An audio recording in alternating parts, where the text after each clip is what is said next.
Well, it is time to get in the mix with Joe Breezy. Here are the Cliff Notes.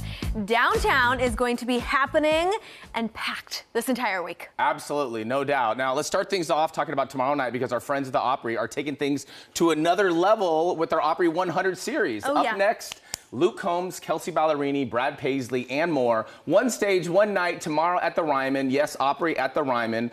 So the first hour is going to be an abbreviated Opry show. Then after a brief intermission, they're all going to film an upcoming TV special that also includes Alan Jackson, Keith Urban, and Post Malone. Ooh. So this is going to be kind of a cool experience because each artist is going to perform one song, multiple takes if they have to. So you get to kind of get an inside scoop on how filming a TV show like this works. Cool. Pretty cool if you ask me. And then you can look for yourself on TV, which is always fun when they air it, which is pretty neat. So you can have do615.com. You can grab tickets. I'm curious, have you ever, outside of work, have you ever been in the audience for a TV show or a game show or anything like that? Yes, and my mother will laugh at me. I was on a Nickelodeon game show. Oh, really? They said, raise your hand, we'll pick you. So they picked me, and they're like, and I buckled under pressure. This was when I was maybe 5 or 6. They're like, what's your name? I said, Laura, where are you from? I said, New Jersey.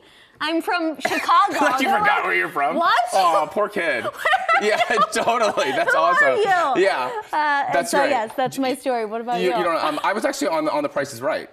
Yeah, back in the day. I didn't get picked to play, but I got the name tag and in the audience, and you know when you're like lining up. That was pretty neat. Was that Bob Barker era? Yeah, Bob Barker. Oh, yeah, OG man. That was amazing. It was so cool to be in the audience for something like that, and I still have the price tag with my name on it. So. Amazing. Yeah, okay, I that hope was that's pretty framed. neat. Yeah, it was totally. Yeah, Fantastic. that was a cool moment. So if you're looking to play hooky from work or run some errands during the day, this is your courtesy reminder that the 2025 SEC Men's Basketball Tournament hits Bridgestone Arena starting Wednesday at noon. Now, this is the annual celebration of SEC hoops, so runs Wednesday through Sunday. You can catch all your favorite SEC schools as the conference top student athletes battle it out, and the winner automatically gets a bid for the NCAA tournament. So it's kind of a big deal. But most importantly, it's a reason to skip work or schedule a lunch meeting and never come back. That's what I say, right? You know. So out of the following schools here, and I'm not sure if you follow, but out of the following schools, who are you rooting for? Alabama, Arkansas, Georgia, Kentucky, UT, or Vanderbilt? Who you got? I'm saying Kentucky for our EP because sports, I'm like, yeah. Okay. Yeah, she went there. My EP went there. You're not going to keep it local? You're not going to root for UT or Vanderbilt? I'm rooting for it all. You know this. Okay. I'm sorry. You just want them to have fun. She's in my ear saying Kentucky. Yeah. You want them to have fun. I just want everyone to have a good time. Yay sports.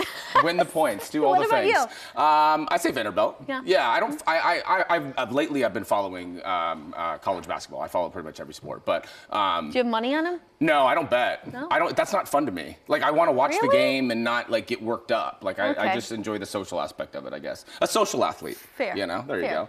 So a big old congratulations is in store for our pal Luke Combs, who's being inducted into the Music City Walk of Fame. Now, he was supposed to be inducted last year, but there was a scheduling conflict, so now it's going to happen next week. So he's the 109th star to be inducted. And the best part, you are invited, you at home, so you can attend and check out the ceremony. So the Nashville Convention Visitors Court made the announcement. Now, it takes place at 12:30 on March 20th, so feel free to grab some friends, check it all out, tell them we said hello. Yes. I finally went to Luke Combs' bar, Category 10, and I know you've been there as well. What did you think? I thought it was so awesome. So that first floor, you know, you can do line dancing. Right. I went to the rooftop, and the rooftop is fantastic, especially with the warmer weather that's around this week. I highly recommend it. It is very elevated. You feel like you're hanging out at someone's living room or something. The lighting. And they have those huge oversized chairs where you can watch games and like the big cup holders and like recline it's like, and like all that sports lounge. Ooh, super cool. That's a good spot. So it's no secret that our local and worldwide superstar Taylor Swift is already a superhero in her own right. But what about her taking it to the big screen? So Marca magazine says that Taylor Swift is considering a major movie role as a superhero. So industry insider Daniel Richman, who has a very accurate track record, basically he's like the guy in Hollywood who knows things, says that Taylor Swift is in talks with studios about potential superhero and sci projects. So she has a history in acting in previous films, but a leading role in a superhero franchise will take things to another level and really exciting for her. Fans are speculating that she could be a perfect fit for Marvel's Dazzler. And there's a bunch of fans that are designing their own Taylor version of Dazzler and writing it and stuff. Isn't this kind of cool? You can find a bunch online if you Google Dazzler, and there's all these different Taylor Swift versions and all that. She looks great. She does, right? I know it's an age-old question, but if you were a superhero and got to pick your superpower, what would you be? What superpower? What would you choose? I don't know. Maybe fly. What would yours be? I would say I would do fly too, or just have like eternal youth. Right. No surprise. We know this. It always goes back to vanity. Eternal youth. Yes. And maybe like being able to like speak any sort of language. Oh, that's cool too. Yes. Oh, that'd be neat. But right now with those airlines, I mean, I feel like flying is the best. There you Okay, go. we'll be right back. Thank you, Joe. Yeah.